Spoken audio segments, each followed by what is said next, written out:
أعوذ بالله من الشيطان اللعين الرجيم.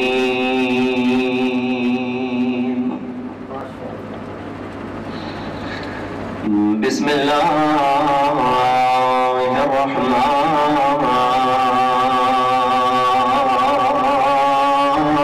الرحيم.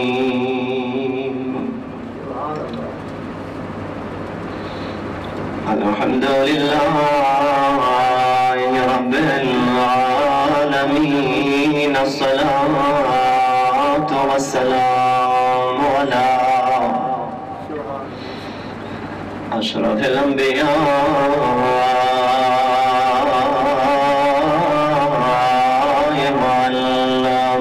والمرسلين.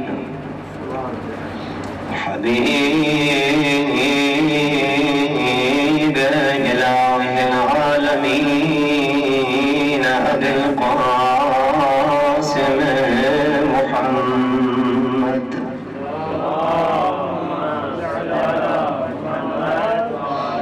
وعلى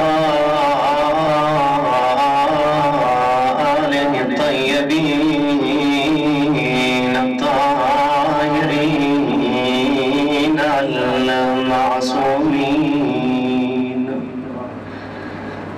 ولعنة الله على أعدائهم أجمعين. أما بعد فقد قال الله تعالى في كتابه المجيد وفرقانه الحميد وقوله الحق وهو أصدق الصادقين. بسم الله الرحمن الرحيم. ولقد كرمنا بني آدم وحملناهم في البر والبحر ورزقناهم من الطيبات وفضلناهم على كثير ممن خلقنا تفضيلا. صلوات.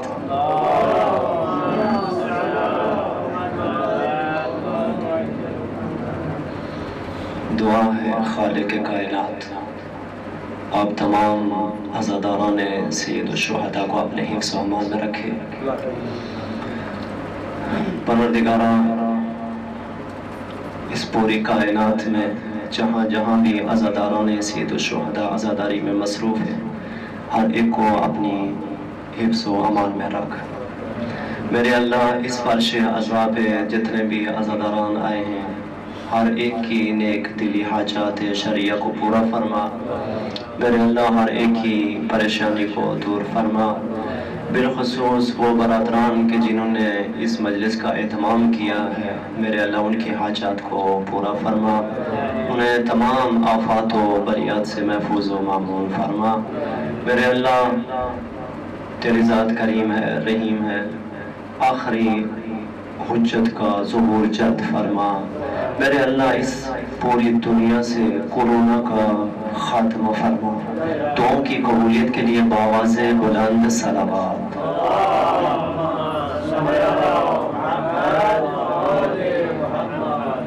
عزیزوں دوستوں اور بزرگوں اساتید تشریف فرما ہیں خطباء تشریف فرما ہیں بزرگان تشریف فرما ہیں.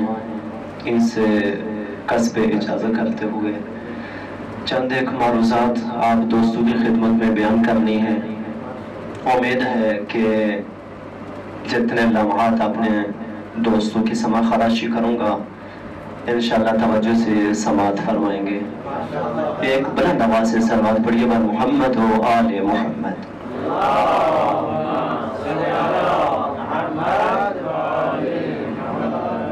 عزیزوں دوستوں اور بزرگوں اگرچہ ظاہری طور پر اگر دیکھا جائے تو یہ جو ہمارا ظاہری طور پہ مجمع ہے بہت کم ہے. جیسے بڑے بڑے جلسے ہوتے ہیں اور وہاں پہ پتہ نہیں لچھے دار اور چھلے دار تقریریں ہوتی ہیں، اس کی نسبت ہمارا مجموعہ کم ہے. لیکن میں ہمیشہ کہتا ہوں کہ جو مجلس ہوتی ہے، ہماری مجالس سے اعضاء کبھی کسی مجمع کی محتاج نہیں ہوتی. کبھی بھی مجالس کسی بڑے مجمع کی محتاج نہیں ہوتی.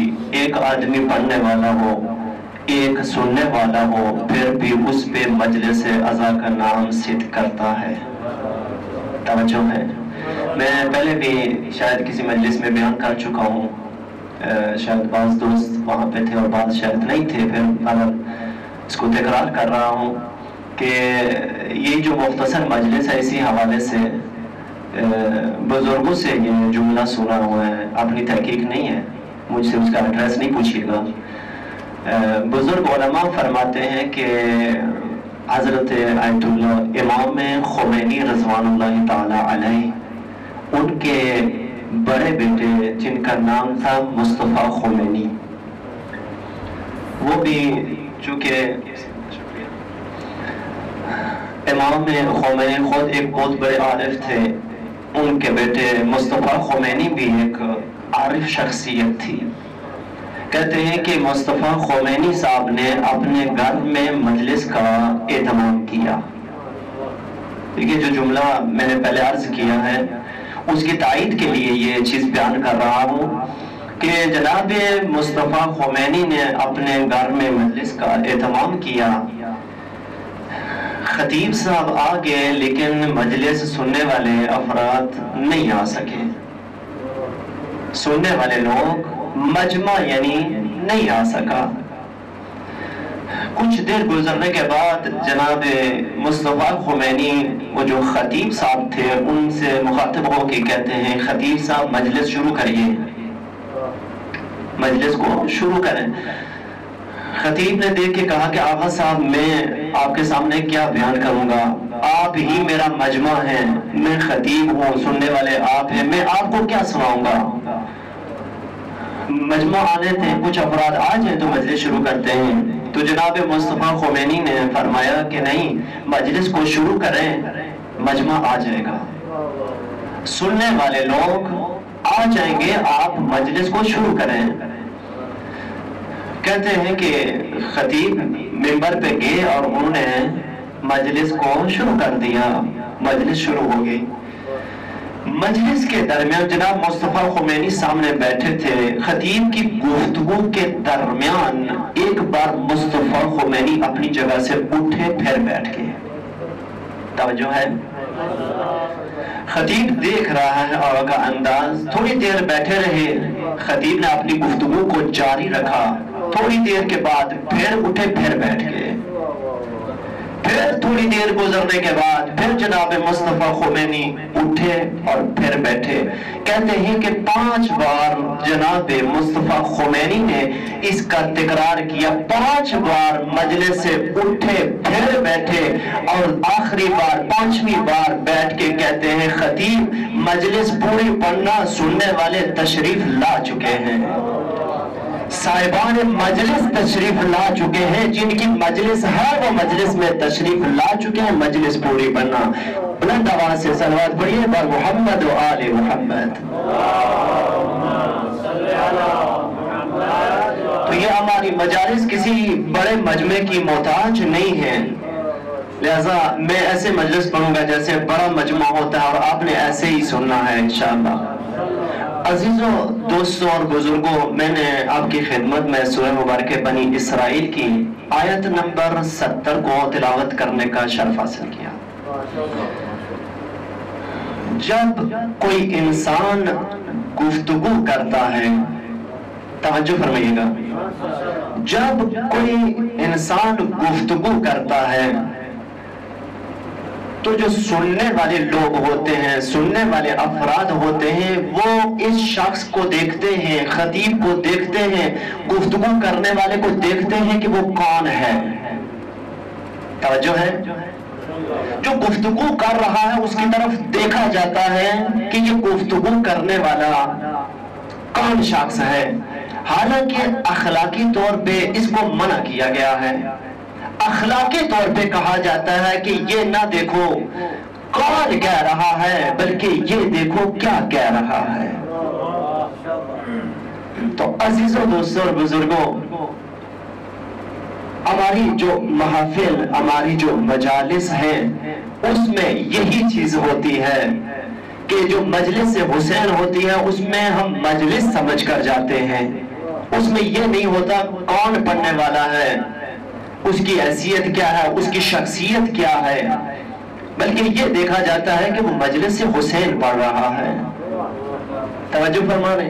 اب یہ جو گفتگو کرنے والا انسان ہے، یہ جو میں نے آیا آپ کے گوش گزار کی ہے، اسی کے ذہن میں 2-4 باتیں آپ کی خدمت میں عرض کروں گا.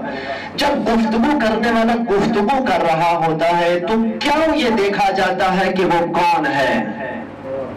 اس لیے کہ اگر جو گفتگو کرنے والا ہوتا ہے وہ اگر عالم ہوگا تو اس کی گفتگو میں علم پایا جاتا ہے. اگر گفتگو کرنے والا جاہل ہو تو اس کی گفتگو میں جہل پایا جاتا ہے. اگر گفتگو کرنے والا منطق کا جاننے والا ہو تو اس کی گفتگو میں منطق کی اصطلاحات پائی جاتی ہیں. اگر فلسفہ جاننے والا گفتگو کرتا ہو تو اس کی گفتگو میں فلسفہ کی اصطلاحات پائی جاتی ہیں.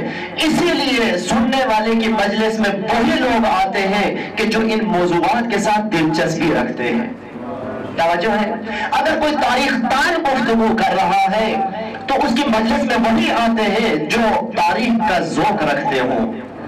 اگر کوئی فلسفہ کے ساتھ تعلق رکھنے والا ہے اور شوق رکھنے والا ہے تو اس کی مجلس میں جائے گا کہ جو فلسفی گفتگو کرتا ہو.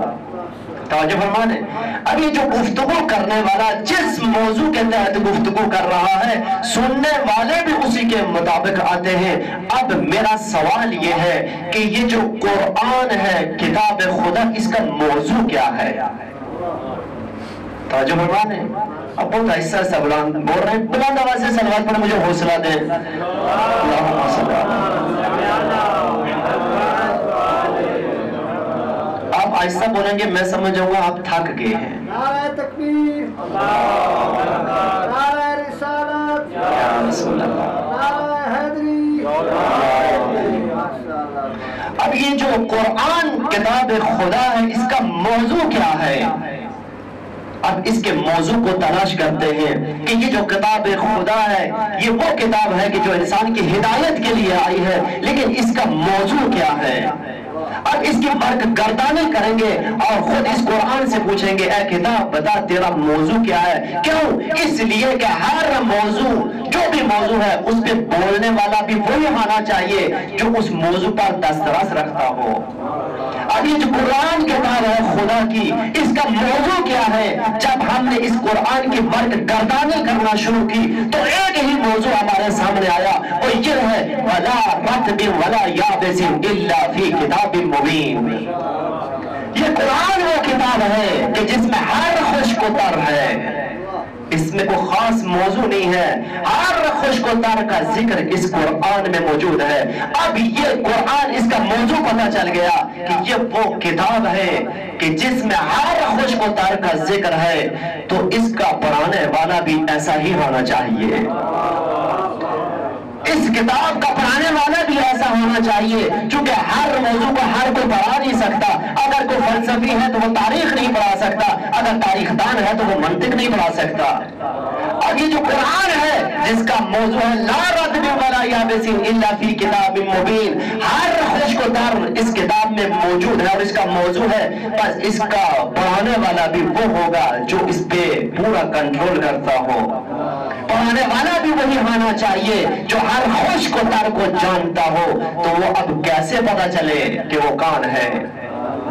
کیسے پتا چلے کہ اس موضوع کا جاننے والا کون ہے؟ کس کے دروازے پہ جائیں تاکہ یہ کتاب ہمیں جو ہدایت کے لیے نازل ہوئی ہے یہ ہمارے سامنے پڑھ کے ہمیں دکھائے کہ یہ کیا کہہ رہی ہے. تو عزیزوں دوستوں اور بزرگوں، آئیں اسی قرآن کے دروازے پہ جاتے ہیں اور جا کے پوچھتے ہیں کہ تیرا پڑھانے والا کون ہے. اس قرآن سے ہی پوچھتے ہیں قرآن بتا جب تیرا موضوع یہ ہے کہ ہر خشک و تر تیرے اندر موجود ہے تو کون ہے کہ جو تجھے پڑھانے والا ہے؟ تو قرآن کی جب برگردانی کی تو قرآن نے کہا کہ کسی اور دروازے پہ نہیں جانا ہے، جو مجھے پڑھانے والا ہے وہ وہی ہے کہ جسے آواز دی کل شیء احصیناہ فی امام مبین۔ پڑھانے والا وہ ہے، کتاب جب کتاب مبین ہے تو پڑھانے والا امام مبین ہے۔ صلوات پڑھیے بر محمد و آل محمد۔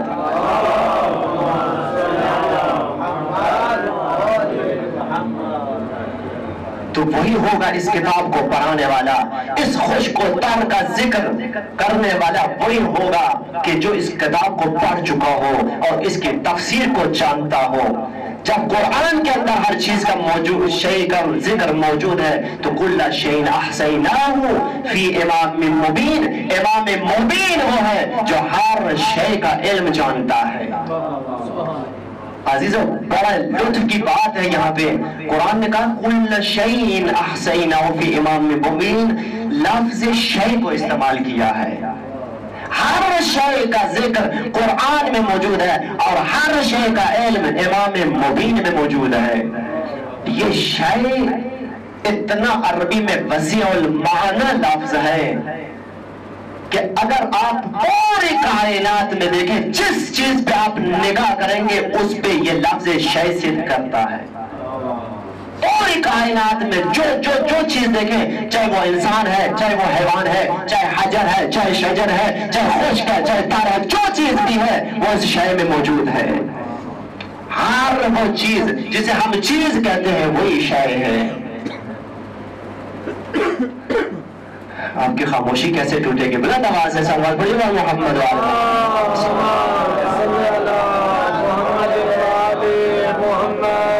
لفظ شے پروردگار نے استعمال کیا کہ ہر شے کا ذکر کتاب میں موجود اور ہر شے کا علم امام مبین میں موجود ہے۔ اب یہی لفظ شے، تھوڑا سا اور آگے چلتے ہیں، یہی لفظ شے جب پروردگار نے اپنی ذات کا تعارف کروایا تو اسی لفظ شے کو استعمال کیا۔ سبحان اللہ سبحان اللہ۔ اپنی ذات کا تعارف کروا رہا ہے اسی لفظ شے کے ذریعے سے، اور ارشاد فرمایا تبارک الذی بیدہ الملک وہو علی کل شیء قدیر۔ برکت ہے وہ ذات جس کے ہاتھ میں ملک ہے اور وہ ہے جو ہر شے پر قدرت رکھتا ہے۔ سبحان اللہ سبحان اللہ۔ اب یہ لفظ شے، ہر چیز کا، ہر شے کا ذکر کتاب میں، قرآن میں، ہر شے کا علم امام میں، اور ہر شے پہ قدرت رکھنے والا خدا۔ نعرہ تکبیر، اللہ اکبر، نعرہ رسالت، یا رسول اللہ، نعرہ حیدری، یا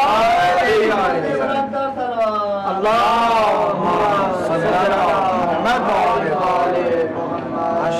ماشاءاللہ۔ اب پروردگار نے اس انسان کو اس کی ہدایت کے لیے کتنا بندوبست کیا۔ ہر شے اس کتاب میں موجود ہے اور ہر شے کا علم امام میں موجود ہے، اور خدا وہ ہے جو ہر شے پر قدرت رکھتا ہے۔ اور پروردگار نے، دیکھیے یہ انسان کی حیثیت ہے، یہ کرامت بشر ہے کہ پروردگار نے اس انسان کو اشرف المخلوقات خلق کیا ہے۔ یہ انسان ہے کہ جو اگر چاہے تو یہ پرواز کرتا ہوا نظر آئے۔ یہی انسان ہے کہ جس کے لیے پروردگار نے ہر چیز کو اس کے لیے سواری قرار دیا۔ وَحَمَلْنَاهُمْ فِي الْبَرِّ وَالْبَحْرِ، اور خشک و تر کو اس انسان کے لیے سواری بنایا۔ یہی انسان ہے اگر چاہے تو یہ چاند تک پہنچ جاتا ہے۔ یہی انسان ہے کہ جو اگر چاہے تو سمندر کے سینے میں اتر جاتا ہے۔